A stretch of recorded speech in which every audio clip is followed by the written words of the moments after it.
Magandang araw mga bata, ngayon ako ay may kwento na patungkol sa hayop na may title na Ang Matalinong Kalabaw. Bago ang lahat, sino-sino sa inyo ang nakakita na ng kalabaw? Mahusay! Tama! Ito ay nakikita sa mga farm at ito ay ginagamit rin sa pagsasaka ng mga lolo, tito, at ng mga kuya natin. Ngayon ay may hinihandang kwento sa inyo si Miss Jen. Ngayon ay pakinggan at sana'y maunawaan at makakuha tayo ng mga aral. Noong unang panahon, may isang magsasaka na naninirahan sa isang nayon. Siya ay si Edgar. Isang simpleng tao lamang na naninirahan sa isang maliit na bahay at maliit na lupa.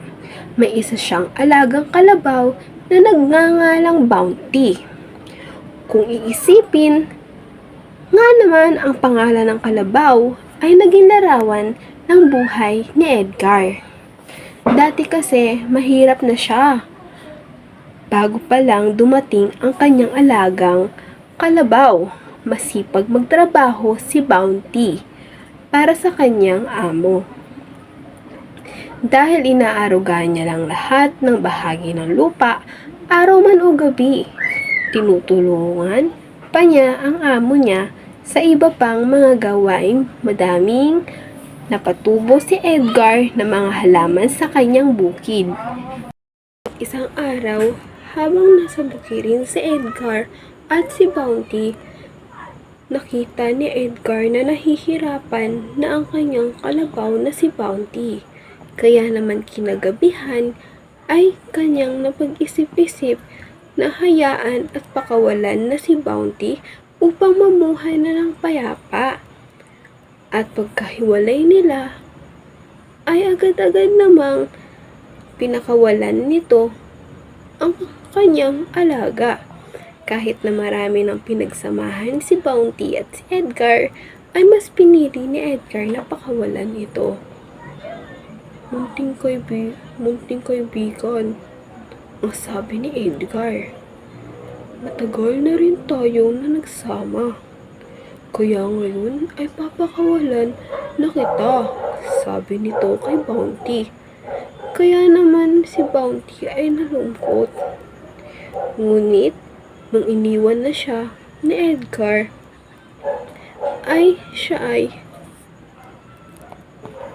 ang sabi ni Edgar ay maaari rin naman siyang bumalik at siya ay tatanggapin pa rin. Ngunit nung iniwan na ni Edgar si Bounty sa isang kabuntukan, ay agad-agad itong nalungkot. Ngunit ilang minuto ay naging masaya rin. Si Bounty ay naninibago. Ngunit kahit ganun, ay siya pa rin ay naninirahan ng maayos at masaya sa kabuntukan. Si Timmy ay nagsabi ng hindi isang nakakatakot ang nakatira sa iyong tirahan. Ito ay isa lamang na kalabaw. Ayun ay si Bounty. Ngunit hindi naniniwala ang tigre, kaya ang sabi nito ay, ano akala mo sa akin, duwag? Na natatakot sa isang kalabaw? Sabi nito. Kaya naman, nag-usap sila at napakiusapan ni Timmy ang tigre na bumalik dito at itali ang isa't isa sa kanilang sarili.